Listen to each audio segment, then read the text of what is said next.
This channel does not promote any violent, harmful, or illegal activities. All content provided by this channel is meant for an educational purpose only. Brought to you by V-Guard, co-powered by Sensodyne O Bhimal, বলো কথা কেশরী।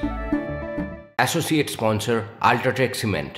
সন্দেশখালীতে ফের নারী নির্যাতনের অভিযোগ, এই খবরে আমাদের নজর থাকবে। সিভিক ভলেন্টিয়ারের স্ত্রীকে বাড়ি থেকে তুলে নিয়ে গিয়ে শ্লীলতাহানির অভিযোগ, সব থেকে দিনের বড় খবর, এই খবরে নজর থাকবে। আজকে দিনের দ্বিতীয় যে দুপুরের খবরে নজর রাখবো। মন্তেশ্বর থানায় বিজেপির বুথ এজেন্টকে খুনের অভিযোগ, অভিজিৎ রায়কে খুন করে ঝুলিয়ে দেওয়া হয়েছে অভিযোগ বিজেপির। আজকে তৃতীয় ব্রেকিং, যেদিকে আমাদের নজর থাকবে। মল্লারপুরে বচসা থামাতে গিয়ে আক্রান্ত পুলিশ, মাথা ফাটলো এএসআই এর, যার মাথা ফেটেছে তাকে 28টা সেলাই করতে হয়েছে, এই খবরেও আমাদের নজর থাকবে। চতুর্থ যে বিগ ব্রেকিং এ নজর থাকবে, অযোগ্যদের নম্বর বাড়াতে নাইসাকে কার্যত উপহার এসএসসির। কি কি ভেট দিয়েছে এসএসসি শুনলে আপনি অবাক হয়ে যাবেন। এক এক করে জানাবো সেই সব খবর আপনাদের। তবে শুরুতেই যে বড় খবর আমাদের নজর রাখতে হবে, তৃণমূল আইএসএফ সংঘর্ষে উত্তপ্ত শাসন, নওশাদ সিদ্দিকীর আগেই উত্তেজনা। সকালে তৃণমূলের সঙ্গে এক আইএসএফ সমর্থকের হাতাহাতি হয়। নওশাদের সভার জন্য পতাকা লাগাচ্ছিলেন আইএসএফ এর কর্মী সমর্থকরা, সেই সময় হাতাহাতি হয় বলে অভিযোগ। থানায় অভিযোগ জানাতে গিয়ে পুলিশের সঙ্গে বচসায় জড়িয়ে পড়লেন খোদ নওশাদ সিদ্দিকী, তার সঙ্গে পুলিশের তর্কাতর্কি বেঁধে গেল। দেখছেন সেই ছবি।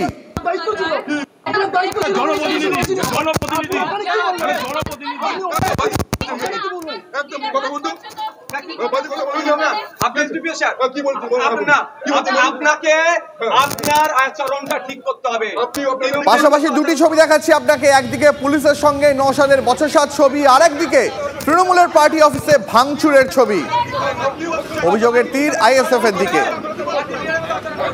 সহকর্মী দীপঙ্কর রয়েছেন এই মুহূর্তে সরাসরি ঘটনাস্থল থেকে। দীপঙ্কর, এমন কি ঘটলো, এমন কি হলো যে নওশাদের সঙ্গে পুলিশের তর্কাতর্কি বাঁধলো এবং তারপরে যেখানে তুমি দাঁড়িয়ে রয়েছে ওই পার্টি অফিসে ভাঙচুর চললো? দেখো, নওশাদ সিদ্দিকীর অভিযোগ স্পষ্ট, যে অভিযোগ রয়েছে যে তাদের ঘোষিত কর্মসূচি ছিল এবং সেই কর্মসূচি করতে বাধা দেওয়া হচ্ছিল। পুলিশের পারমিশন নেওয়ার পরও তারা বিভিন্ন জায়গায় ঝান্ডা লাগাতে গেলে তাদেরকে আটকে দেওয়া হয় এবং এক আইএসএফ কর্মী সমর্থককে মারধর করা হয়। তার পরিপ্রেক্ষিতে এই উত্তেজনা, নওশাদ সিদ্দিকী ঘটনাস্থলে আসেন, পুলিশ যথাযথ ব্যবস্থা নেয়নি, সেই কারণে পুলিশকে এসডিপিওকে তাকে আঙুল উঁচিয়ে কথা বলেন। এই সমস্ত বিষয় যখন ঘটছে, তার উল্টো দিকে কিন্তু তৃণমূল কংগ্রেসের এই কার্যালয়, দেখো এই কার্যালয়ের ভেতর কিন্তু ভাঙচুর হয়। তৃণমূল কংগ্রেসের এই কার্যালয় শাসন গ্রামের এই কার্যালয় কিন্তু ভাঙচুর করেছে এবং তাদের যে বক্তব্য তা প্রায় 50 থেকে 60 জন বাইকে করে আসে এবং এসে এই অফিসের মধ্যে ঢুকে যায়। অফিসের মধ্যে ঢুকে গিয়ে এলোপাতাড়িভাবে ভাঙচুর করতে থাকে। তখন একজন মাত্র তৃণমূল কর্মী ছিলেন যিনি পালিয়ে যান এবং পরবর্তীতে তৃণমূলের কর্মী সমর্থকরা আসে। এতক্ষণ ছিল তারা এই মাত্র তালা বন্ধ করে চলে গেছে। ফলে একদিকে তৃণমূল কংগ্রেসের কার্যালয় ভাঙচুর, অন্যদিকে নওশাদ সিদ্দিকী বা আইএসএফের যে সমস্ত কর্মসূচি ছিল সেই সমস্ত কর্মসূচিতে বাধা দেওয়া। এই দুটো বিষয়কে কেন্দ্র করে কিন্তু শাসন ফের উত্তেজিত। ফলে শাসনের এই ঘটনা স্বাভাবিকভাবেই একটা অন্য মাত্রা দেয়। একদিকে নওশাদ সিদ্দিকী তিনি থানায় এসে বিক্ষোভ দেখাচ্ছেন, যদিও কিছুক্ষণ আগে নওশাদ সিদ্দিকী বেরিয়ে গেছেন এবং তার যে বক্তব্য যে নওশাদ সিদ্দিকী বা তার যে সভাগুলো ছিল সেগুলোকে বন্ধ করে দেওয়ার প্রচেষ্টা চালাচ্ছে তৃণমূল কংগ্রেস। কিন্তু কেন এই পার্টি অফিসের যেটা ঘটনা ঘটেছে সেটা খড়িবাড়িতে, এখান থেকে প্রায় 10 কিলোমিটার দূরে, ফলে এই থানা এলাকা, একই থানা এলাকার মধ্যে হলেও 10 কিলোমিটার দূরে এসে কেন এই অফিস ভাঙচুর করলো, এটা নিয়ে তৃণমূল কংগ্রেসের কর্মী সমর্থকদের একদিকে প্রশ্ন রয়েছে। উল্টো দিকে নওশাদ সিদ্দিকী তিনি কিন্তু বিক্ষোভ দেখান, এসডিপিওর সামনে বিক্ষোভ দেখান এবং পরবর্তীতে তিনি থানায় দীর্ঘক্ষণ ধরে বৈঠক করেন এবং বৈঠক শেষে নওশাদ সিদ্দিকী স্পষ্ট করে বলেন যে তাদের কর্মসূচিগুলোকে বাতিল বা বানচাল করে দেওয়ার চেষ্টা চালাচ্ছে এবং তারা তার বিরুদ্ধে যথাযথ ব্যবস্থা নেবে। ছবি তুমি দেখাচ্ছ, তৃণমূলের পার্টি অফিস সত্যি সত্যি কার্যত গুঁড়িয়ে দেওয়া হয়েছে, ছবিতে আমরা দেখতে পাচ্ছি। কি বলছেন তৃণমূল সমর্থকরা এই নিয়ে শোনাবো, পাল্টা শোনাবো নওশাদ সিদ্দিকী, তার কি সাফাই? ওদের মিটিং হবে, ওরা মিটিং করবে। আমরা ঝাড়সাই বাড়ি ছিল, হঠাৎ করে আমাদের এখানে একটা ছেলে থাকে, ওরে তাড়া করেছে, ওই বাড়িতে দৌড়ে বেরিয়ে পড়েছে, এসে পার্টি অফিস ভাঙচুর করে দিয়ে এটা আইএসএফের দল, মিটিং সেরে ওরা ফেরার সময় আমাদের পার্টি অফিসের উপরে মানে আঘাত এনেছে এবং পার্টি অফিস ভাঙচুর করা হয়েছে। আমাদের যে ছেলেটা থাকে রাজা বলে ছেলেটাও পার্টি অফিস খোলা করে, ওকে তাড়া করে সব পিছন দিয়ে পালিয়েছে। ওদের না মারধর ওকে করিনি, ও পালিয়েছিল তার আগে। যখন ওখানে সব দাঁড়িয়েছে বাইক নিয়ে, সব হাতে সব মেশিন টেশিন আছে, লাঠি সোটা আছে, তখন ও জানে তাকে পালিয়েছে। জিজ্ঞাসা করেছে আইসি স্যার আছে, তার সাথে এসডিপিএস স্যার যে আচরণ করলো এটা বোঝা যাচ্ছে এসডিপি স্যার বায়াসড। আমি তো বললাম আপনি দালালের মতো আচরণ করছেন, আপনি দালালের মতো আচরণ করছেন। কিন্তু দুঃখের বিষয় একটু লাজ লজ্জা দেখতে পেলাম না। মানে এখানে ওনার সিনিয়র অফিসার থাকার পরে উনি সেখানে ইন্টারফেয়ার করছে, মানে বোঝা যাচ্ছে যেখানকার যারা সমাজ বিরোধী আছে তার থেকে তাহলে তাদের কি কতটা যোগসাজক। তবে এই ধরনের দালালি করে এই যে সমাজ ব্যবস্থা পরিবর্তনের যে লড়াই আছে আটকে রাখতে পারবে না। পরে খবরে নজর রাখবো। মন্তেশ্বরে বিজেপির বুথ এজেন্টকে খুনের অভিযোগ। 168 নম্বর বুথের এজেন্ট অভিজিৎ রায়কে খুন করে ঝুলিয়ে দেওয়া হয়েছে। অভিযোগ তৃণমূলের বিরুদ্ধে। অভিযোগ তুলছে বিজেপি। মন্তেশ্বর থানায় বিক্ষোভ দেখায় গেরুয়া শিবির। 13ই মে ভোট ছিল পূর্ব বর্ধমানে। অভিযোগ ভোটের আগের দিন অভিজিৎ রায়কে হুমকি দেওয়া হয়। এলাকায় বিজেপি জিতেছে বুঝতে পেরেই পরিকল্পনা করে খুন করা হয়েছে। বিজেপির অভিযোগ অস্বীকার করেছে শাসক দল। অভিজিৎ রায়কে নৃশংসভাবে মেরে ঝুলিয়ে দেওয়া হয়েছে এবং এটা আমরা 100% শাসক দলের মদতে, ওখানে তোতা খান, সাবির খান এদের নেতৃত্বে এসব ঘটনা হয়েছে। ভোটের একদিন আগেও তারা হুমকি দিয়েছে। কি কারণে বুঝতে পারছেন না?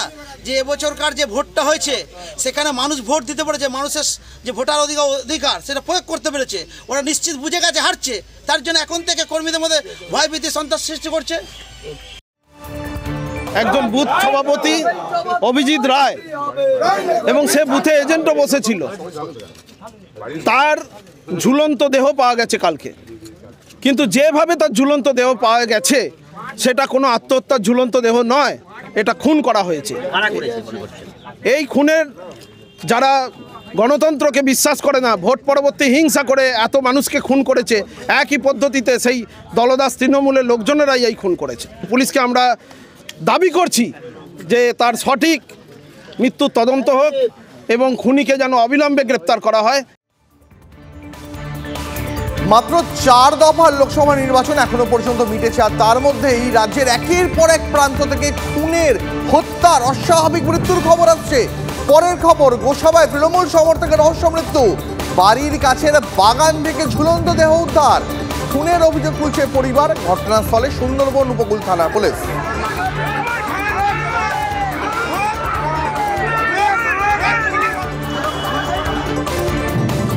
চণ্ডীপুরে শঙ্কুদেব পণ্ডার গাড়িতে হামলার অভিযোগ তৃণমূলের বিরুদ্ধে। অভিযোগ তুলেছে বিজেপি, যদিও সব অভিযোগ অস্বীকার করেছে শাসক দল। কমিশনে নালিশ জানিয়েছেন শঙ্কুদেব পণ্ডা। বিজেপি নেতার নিশানায় চুল মাফিয়ারা।